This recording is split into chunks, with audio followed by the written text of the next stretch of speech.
بسم اللہ الرحمن الرحیم۔ صرف 5 منٹ کا مدرسہ قرآن و حدیث کی روشنی میں 46واں دن 16 صفر المظفر۔ نمبر 1 اسلامی تاریخ۔ حضرت یوشع بن نون علیہ السلام۔ حضرت یوشع علیہ السلام بنی اسرائیل کے ایک نبی ہیں جو حضرت یوسف علیہ السلام کی نسل سے تھے۔ وہ حضرت موسیٰ علیہ السلام اور حضرت ہارون علیہ السلام کے خادم تھے۔ سورہ کہف میں حضرت خضر علیہ السلام سے ملاقات کے لیے جاتے وقت حضرت موسیٰ علیہ السلام کے ساتھ جس نوجوان کا ذکر آیا ہے وہ یہی حضرت یوشع علیہ السلام تھے۔ حضرت موسیٰ اور حضرت ہارون علیہ السلام کے انتقال کے بعد ان کو نبوت ملی۔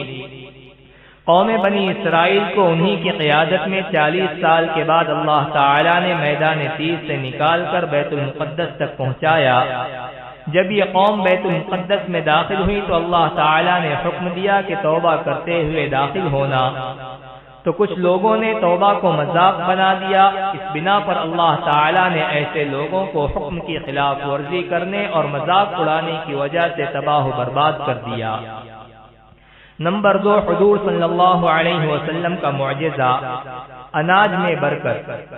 حضرت جابر رضی اللہ عنہ بیان کرتے ہیں ایک شخص رسول اللہ صلی اللہ علیہ وسلم کے پاس آیا اور اس نے رسول اللہ صلی اللہ علیہ وسلم سے غلہ مانگا۔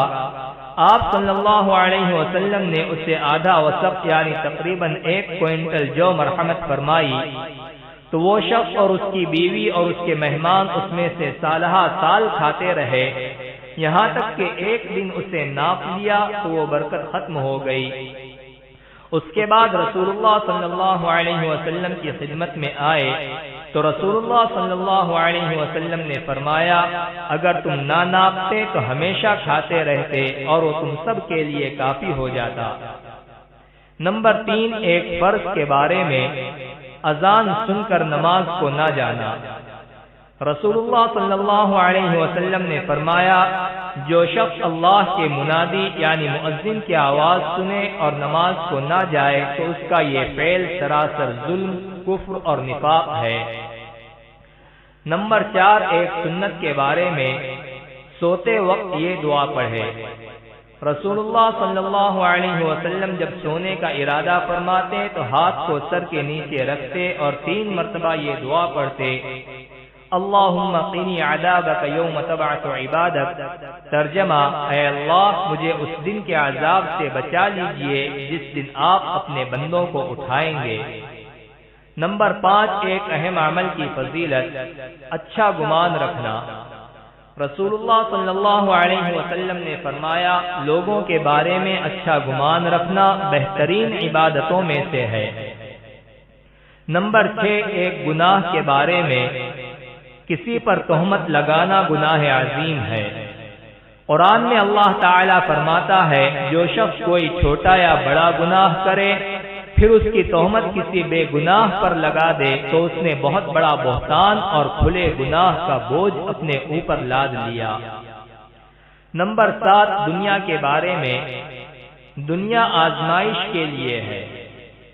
قرآن میں اللہ تعالیٰ فرماتا ہے ہم نے زمین کے اوپر کی تمام چیزوں کو زمین کے لیے زینت بنایا ہے تاکہ ہم اس کے ذریعے لوگوں کا امتحان لیں کہ کون شخص اس میں زیادہ اچھا عمل کرتا ہے۔ نمبر 8 آخرت کے بارے میں، جہنم میں آگ کہاں تک جلائے گی؟ رسول اللہ صلی اللہ علیہ وسلم نے فرمایا اہل دوزخ میں سے بعض کو ٹخنوں تک آگ جلائے گی، بعض کو گھٹنوں تک، بعض کو کمر تک اور بعض کو ہنسلی کی ہڈی تک۔ نمبر 9 طب نبوی سے علاج، 3 سانس میں پینے کا فائدہ۔ رسول اللہ صلی اللہ علیہ وسلم پینے والی چیزوں کو 3 سانس میں پیتے تھے اور فرماتے تھے ایسا کرنے سے اطمینان ہو جاتا ہے، تکلیف اور بیماری سے حفاظت ہوتی ہے اور وہ چیز خوب ہضم ہوتی ہے۔ نمبر 10 نبی صلی اللہ علیہ وسلم کی نصیحت۔ رسول اللہ صلی اللہ علیہ وسلم نے فرمایا لعنت کا سبب بننے والی 2 باتوں سے بچو۔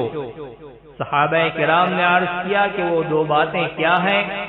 رسول اللہ صلی اللہ علیہ وسلم نے فرمایا، ایک یہ کہ آدمی لوگوں کے راستے میں پیشاب پاخانہ کرے، اور دوسرے یہ کہ ان کی سایہ دار جگہ میں ایسا کرے۔